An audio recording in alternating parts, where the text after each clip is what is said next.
Bem, retomando, houve uma ligeira interrupção na gravação por conta de um recebimento de uma mensagem aqui, mas eu faço a continuidade. A ideia é entender como parte 2, mais tranquilo. E, bem, um pouco mais pela direção vertical, então. O que está acontecendo? Avaliação das grandezas que são percebidas nesse aspecto, direção vertical. Então, a altura máxima é vista, né, na ocasião do lançamento oblíquo, a velocidade inicial para lançamento, só que como componente é vertical, a gente vai chamar de V0y, e a presença de uma aceleração, né? Diferente do caso pela avaliação na horizontal. Por que a aceleração, né? Então vamos admitir, pessoal, que conforme esse objeto vermelho ele vai se deslocando até atingir a altura máxima, o vetor velocidade inicial, por sua vez, ele acompanha a trajetória de maneira a tangenciar a trajetória. Então a gente pode dizer que nesse ponto há um vetor velocidade, aqui novamente, e até chegar aqui exclusivamente na horizontal. Podemos dizer então que esse vetor velocidade ele vai inclinando até que ele atinja apenas a direção horizontal aqui ao alto. Essa inclinação, por sua vez, permite uma avaliação de que o vetor velocidade pela vertical ele vai encolhendo até anular-se no ponto de maior posicionamento em altura e voltar a crescer conforme ele vai chegando até o solo. Então, o vetor velocidade na vertical, que é único na saída, ele passa a trazer valores, né? A velocidade na vertical passa a mostrar valores cada vez menores até chegar ao ponto mais alto e cada vez maiores ao haver o retorno até o solo. Podemos afirmar então que a velocidade variou em relação ao tempo, ou seja, houve a presença da grandeza aceleração. Nessa ocasião, percebemos também que a aceleração ela não é simbolizada pela letra A, e sim pela letra G, tendo em vista que esse tipo de movimento, lançamento oblíquo, nada mais é que um movimento associado à ação da força da gravidade, que por sua vez caracterizamos a presença de uma aceleração de gravidade, uma aceleração devido à força da gravidade. E sabemos também que essa aceleração ela é simbolizada pela letra G, cujo planeta Terra, né, que é o nosso em questão, esse valor aproxima-se muito do valor 10 metros por segundo ao quadrado, que a gente vai se acostumar a empregar nas equações também para lançamento oblíquo, para lançamentos oblíquos. Agora, de fim de proposta, percebemos que o movimento pela vertical ele é de sobe e desce.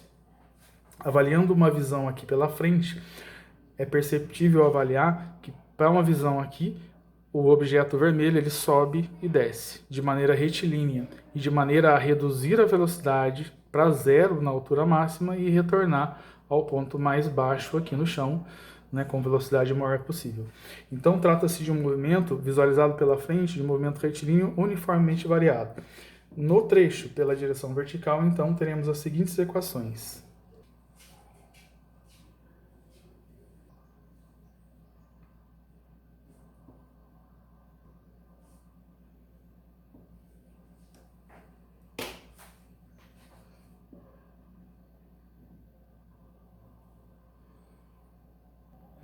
Bem, então percebemos o que nesse instante? Pela direção vertical, né, nessa nuvenzinha aqui feita em preto, os cálculos devido à questão da relação do movimento retilíneo uniformemente variado. Então, essa primeira equação que aparece aqui ao alto, o cálculo do ΔY, então a gente vai chamar de ΔY uma variação nas alturas pela vertical, né? Então é qualquer cálculo de altura que eu vou relacionar esse elemento. Velocidade inicial y, né? Há um índice y ao lado da velocidade inicial, tendo em vista que caracterizamos apenas velocidades pela vertical. Em relação ao tempo, né? Ou melhor, vezes tempo, e menos a aceleração da gravidade, tempo ao quadrado dividido por 2. Então essa equação aqui, ela é basicamente uma transformação da equação do seu sorvetão lá quando vocês estudaram MR e UV junto do Langão. E o G, por sua vez, aparece negativo, tendo em vista que se eu observar esse fenômeno aqui à esquerda, né, o movimento do objeto sob a ação da gravidade, ele é puxado em direção ao solo. Sendo assim, puxado em direção ao solo, o elemento gravidade, força da gravidade, aceleração da gravidade, é direcionado para o sentido para baixo, né? Na vertical e o sentido para baixo. O que contraria a referência y positiva do plano cartesiano. Assim sendo, o uso de G, né, nas equações passa, né, então, o uso passa a ser empregado com sinal negativo. Então, logo abaixo aqui temos uma função horária de velocidade, diferente da de cima, que é uma função horária de posições de altura, e mais ao fim aqui, a terceira equação, a equação de Torricelli. Então, de uma forma mais ampla, nós verificamos a presença de 1, 2, 3, 4, 5, 6 fórmulas, mais ainda o conceito da aceleração constante de gravidade 10, que são os elementos, então, que nós devemos reconhecer de maneira básica para a aplicação do lançamento oblíquo. Lembrando ainda, então, que para uso dessas equações que envolvem a avaliação de um mesmo movimento oblíquo, mas na vertical, né? Lembrando que a relação entre o movimento na vertical e o movimento na horizontal é a relação de igualdade com os tempos, né? Então, o mesmo tempo que o objeto gasta para fazer isso é o mesmo tempo que o objeto gasta para subir e descer, que é o mesmo tempo que ele gasta para atingir o alcance x. Então, a única relação da questão da direção vertical para a horizontal é a igualdade óbvia dos tempos, né? Afinal, tudo aqui acontece simultaneamente, sem, vamos falar assim, delay, né? De uma forma técnica aí que vocês conhecem, em termos de gravação e transmissão de informações por vídeo. Mas assim, outros elementos importantes, né? A altura aqui dada em metros, velocidade em metros por segundo, aceleração de gravidade em metros por segundo ao quadrado, tempo em segundos e toda a preocupação do uso do sistema internacional. Acho que fica relevante, então, nesse momento, propiciarmos um exemplo de exercício, né? E caracterizarmos por completo o lançamento oblíquo dessas duas aulas que são enviadas aí pelo YouTube. Bem, temos aqui um exemplo, né, desse exercício que vem lá do livro do Alberto Gaspar novamente. É importante realizar a leitura. Vamos lá, exercício 15. Um projétil é lançado do solo com uma velocidade de 200 metros por segundo, numa direção que forma 37 graus com a horizontal, ponto. Desprezando a resistência do ar e admitindo G 10 metros por segundo ao quadrado, determine. Na letra A, as funções da posição em relação ao tempo do projétil. Na letra B, a posição do projétil 10 segundos após o lançamento. Letra C, a altura máxima atingida. Letra D, o instante em que ele atinge o solo. Letra E, o alcance. Letra F, a velocidade do projétil ao atingir o solo. E ainda ele fornece dados, onde seno de 37 graus vale 0,6 e o cosseno de 37 graus vale 0,8. Né? Temos aí um exercício bastante amplo, né, em relação aos pedidos, vamos dizer assim, e que serve muito de forma interessante como exemplo dessa proposta do lançamento oblíquo. Vamos lá.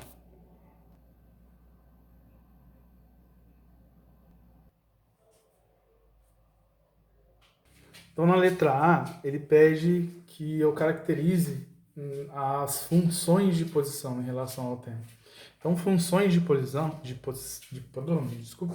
funções de posição, nós temos duas. Bem, temos aqui duas equações horárias de posição, né? Uma referente à horizontal, outra referente à vertical. Mas são equações que são apresentadas de forma geral, né? Ou seja, fórmulas. E claro, para esse exercício, nós deveremos associar as fórmulas aos dados fornecidos. Velocidade inicial, α, que no caso é um ângulo de 37 graus, e o G, 10. Vamos fazer então para esse primeiro caso, né, o X.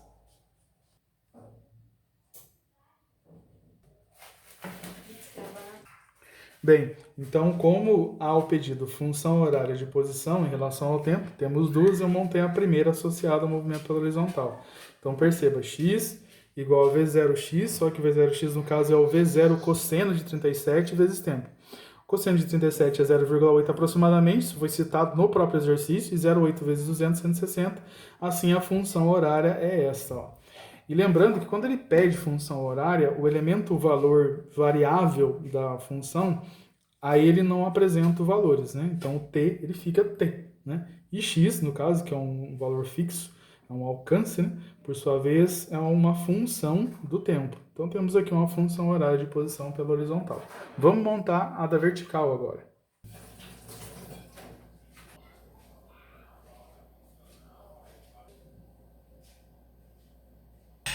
Bem, então observemos para o lado direito aqui, feito em laranja, a função horária de posição na análise da vertical, já que tratamos do lançamento oblíquo e sabemos, né, agora a composição dos dois movimentos, pela horizontal, cuja função horária é essa, pela vertical, né, cuja função horária fica assim estabelecida. Lembrando que o y0 eu associei ao valor zero, como se o objeto saia do solo, então a gente vai usar uma posição de altura inicial zero. O V0Y, na realidade, é o 200 vezes seno, né, do ângulo de 37, que por sua vez é o 0,6, tá? Fornecido como dado no exercício. A variável tempo, ela permanece. E ainda nesse lado direito, mais ao fim aqui da equação, menos 5t ao quadrado. Lembrando que g ele possui o valor 10, que simplificado por 2 dá o 5 negativo. Ou seja, a função horária de posição para alturas, né, no movimento ou do lançamento oblíquo, então é uma equação do segundo grau, é uma função do segundo grau. A ela damos uma conjectura associada ao cálculo de Bhaskara, né? Se eu quiser, por exemplo, calcular o tempo e tudo mais. Nessa aqui, nós temos uma função horária de posição, no caso linear, né, de primeiro grau. Há uma diferença, então, verificar-se que pela horizontal há um movimento uniforme e pela vertical há um movimento uniformemente variado. Essa é a letra A desse exercício de treinamento. Vamos para a letra B. Bem, nessa letra B ele pede o posicionamento do projétil. E vamos fazer uma recordação que tudo acontece simultaneamente, ou seja, em 10 segundos ele está localizado numa situação pela horizontal e nos mesmos 10 segundos numa situação pela vertical. Ou seja, avaliando-se o comportamento desse projétil que dá-se uma trajetória oblíqua, seja qual for o posicionamento dele, eu tenho duas coordenadas para esse posicionamento. A coordenada abscissa e a coordenada ordenada, né? Ou seja, pegaremos as funções que calculamos na letra A e substituiremos os valores 10 segundos em cada uma delas, assim realizando o cálculo para o posicionamento desse projétil. Cálculo de quem? De sua abscissa e de sua ordenada. Vamos lá. Bem, substituindo o valor de tempo 10 nas duas equações, aqui eu fiz x de 10, 160 vezes 10, acompanhando essa, e aqui eu fiz y de 10, né? Ou seja, substituindo o 10 aqui no 120 e o 10 aqui junto ao 5, só que ao quadrado, né? Então verifique 120 vezes 10, 5 vezes 10 ao quadrado, que é 5 vezes 100, temos isso, 120, ou melhor, 1.200 menos 500, o que dá 700. Assim sendo, bem, então como a letra B pede a posição, e a posição ao mesmo tempo pela horizontal tem relação com a vertical, temos então a posição P como um par ordenado de abscissa 1.600 e ordenada 700, né? Tendo em vista novamente que é uma trajetória parabólica, então 10 segundos de movimento eu tenho posicionamento pela horizontal 1.600, pela vertical 700. Ambos os valores aqui em metros, e vamos dar continuidade agora para a letra C. Bem, nessa letra C, o pedido é a altura máxima atingida, né? Então, caracterizando a altura máxima num esboço, como seria? Num esboço, eu tenho a linha tracejada em verde, representante do solo, a altura máxima bem no ápice aqui desse trecho de parábola, né? Interessante pensar que a altura máxima atingida envolve uma questão muito importante, em que a velocidade do objeto, num esboço bem ligeiro, percebemos que o ponto, né, o lançamento oblíquo a 37 graus, ao atingir essa região, ele continua possuindo velocidade na horizontal e a vertical reduz, né, em relação à anterior. Porém, na altura maior possível, essa velocidade se anula na vertical, mantendo apenas a horizontal. Então, uma característica interessante é perceber que sempre que o objeto atinge a altura máxima no lançamento oblíquo, a sua componente de velocidade y sempre será zero. Isso é uma definição quando a gente quer calcular a altura máxima. Vy igual a zero. Assim sendo, Então veja bem, se eu utilizo a função horária de velocidade, né, para o lançamento oblíquo, fazendo análise na vertical, chamando o Vy de zero, eu sou capaz de calcular um instante de tempo em que ele atingiu a altura máxima, distribuindo então os valores conhecidos, né? O V0y, por sua vez, 200 vezes seno, né, de 37, que dá 200 vezes 0,6, e o g, que vale 10, né, vezes o tempo. Vamos chamar então o Vy aqui de zero. Muito bem, é verificado aqui pela equação do primeiro grau, né, chamando o Vy de zero. Nós então entendemos que 200 vezes 0,6 é 120, e isolando-se o tempo, eu tenho 120 dividido por 10, que dá 12 segundos. 12 segundos, então, é o instante em que a altura máxima acontece. Então, assim, a altura máxima ainda não foi definida. Para que a gente possa, então, definir a altura máxima, é necessário, com o uso do tempo, calcular o y no instante 12. E vamos fazer. Bem, então empregando os valores conhecidos nesse exercício, y0 solo, então é 0, mais velocidade inicial na direção y, na realidade será então 200 vezes 0,8 no instante de tempo 12, né? Todos os valores aqui simbolizados, V0y, 200 vezes 0,8, tempo 12. Ainda menos 5, que vai entrar em produto com o 12 ao quadrado, né? Vou ajustar aqui o 12 ao quadrado. E com os dados aplicados na função horária das alturas, né, eu obtenho então 1.200 metros a partir do valor tempo 12, que já foi calculado aqui anteriormente. Então, uma situação interessante para esse tipo de contexto envolve quando a altura máxima é mencionada, ou melhor, pedida, né? E sempre que eu tiver que fazer um cálculo de altura máxima para lançamento oblíquo, eu vou partir do princípio de que a velocidade final vertical, né, para esse lançamento oblíquo, será zero. Sendo velocidade final vertical zero, a altura máxima foi atingida. Nesse aspecto aqui, então, o tempo de altura máxima para esse exercício foi de 12 segundos e a altura máxima, de fato, atingida, 1.200 metros. Continuemos. Bom, nessa letra D, o pedido é o instante em que atinge o solo. O instante de tempo, né, no caso, em que ele atinge o solo. O instante de tempo, por sua vez, ele pode ser calculado como um instante de tempo de voo. Atinge o solo, no início, ele está no solo, né? Aí ele faz todo o trajeto parabólico e atinge o solo novamente. Ou seja, ele parte de uma altura zero e vai até uma altura zero novamente, né? Posso afirmar que sempre que eu quiser calcular um instante de tempo em que o objeto em lançamento oblíquo atinge o solo, eu posso afirmar que ele obteve y inicial zero e finalizou, né, o seu movimento com y final zero também, né? E aí, nesse aspecto aqui, eu consigo trabalhar o cálculo do instante em que ele atinge o solo. Mas esse instante ele é calculado por uma função horária, né? Função horária esta que nós já temos da letra A do próprio exercício, né? Bem, lá no início do exercício, nós definimos as funções horárias de posição. Dentre elas, a da altura, por exemplo, aqui se tratando do y, né? A altura final vai ser igual à altura inicial, que foi zero, ou seja, foi eliminada da equação. Velocidade inicial y, que por sua vez é 200 vezes seno de 37, esse seno acarreta o valor 120, né? T, menos o gt ao quadrado sobre 2. O g, por sua vez, é 10 e que simplificado por 2 dá menos 5. Então, nós temos essa função aqui. Para que, então, calculemos o instante em que ele atinge o solo, eu vou caracterizar o y final nulo, ou seja, eu vou igualar essa equação a zero, tornando a, então, menos 5t quadrado mais 120t igual a zero. Fazer isso. Bem, percebi que essa equação do segundo grau, quando igualada a zero, é possível colocar a variável tempo em evidência, né, o que foi feito. Colocando-a em evidência, eu obtive menos 5t e 120 sozinho. Como resposta dessa equação do segundo grau, nós temos o t igual a zero, né, que é realidade, e ainda essa expressão aqui interna ao parênteses também igual a zero. Igualando essa expressão interna ao parênteses ao zero, matematicamente teremos t igual a 120 dividido por 5, o que dá 24 segundos, que é o segundo intervalo de tempo, aliás, é o segundo instante de tempo em que ele atinge o solo.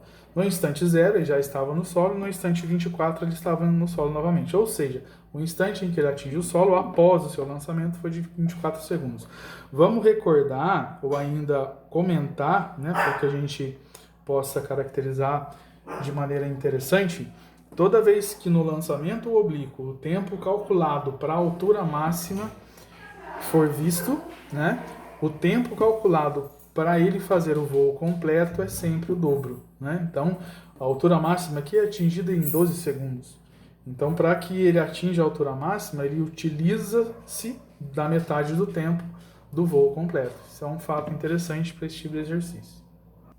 Bem, na letra E ele oferece o pedido ou alcance, né? Então, o alcance no lançamento oblíquo é entendido como uma distância na horizontal, cuja expressão matemática nós conhecemos. A nossa frente aqui, alcance igual a velocidade inicial pela direção x, vezes o intervalo de tempo de voo. Assim sendo, esse alcance pode ser calculado através do... Muito bem, verificamos então que o cálculo do alcance ele é percebido através do V0x, ao qual já definimos velocidade inicial vezes o cosseno do ângulo de lançamento, que é o 37. O cosseno desse ângulo é aproximadamente 0,8, que vezes 200, 160. E o tempo de voo, aferido há pouco, na letra D, 24 segundos, né? E esse tempo de voo define basicamente o cálculo do alcance pela fórmula velocidade vezes tempo. Perceptível então, 200 vezes 0,8, 160, que vezes 24 vai fechar aqui em 3.840 metros de distância, né? Então, desde o ponto de saída do chão, pelo lançamento oblíquo atingindo a altura máxima até chegar ao solo novamente, houve um deslocamento pela horizontal de aproximadamente aí 4 km, né? 3.840 metros, aproximadamente 4 km. Letra E, vamos lá. Bem, nessa letra F, quando o pedido do cálculo da velocidade do projétil ao atingir o solo, o que nós podemos avaliar é que a velocidade horizontal, o V0x, né, que no caso um vetor, ele é sempre constante. Então, desde o momento de saída até a altura máxima, até o retorno ao solo, o V0x se repete. E o Vy, por sua vez, a partir do V0y, né, que tem a relação aqui de partida do objeto do solo, esse V0y, ele à frente já não mais no mesmo valor, ele é Vy até anular-se no ponto mais alto e voltar a crescer aqui no retorno da parábola para baixo. E então eu vou perceber que, sendo o movimento em desprezo à ação da resistência do ar, o vetor velocidade de saída aqui é igualzinho ao vetor velocidade de chegada, só que invertido. E de certa forma, se ele pede a velocidade do projétil ao atingir o solo, essa velocidade é a combinação dos dois vetores. Ou melhor, eu tenho aqui para esse fechamento do exercício, a letra F é a última parte do exercício, né? O cálculo vetorial para o vetor resultante que aparece aqui, né? Então vamos calcular um VR aqui, né? VR que por sua vez é calculável através de Pitágoras, pelo princípio aqui dos vetores em duas dimensões, né? Então para nós fica interessante calcularmos o V0x, que já temos a informação no próprio exercício, numa das letras que a gente resolveu, né? E o Vy, que basicamente vai ser o V0y, só que invertido aqui por conta do movimento completar-se de maneira simétrica do meio para trás, na altura máxima, do meio para frente, na altura máxima. Então, a ocasião é mais simples, né? Vamos lá.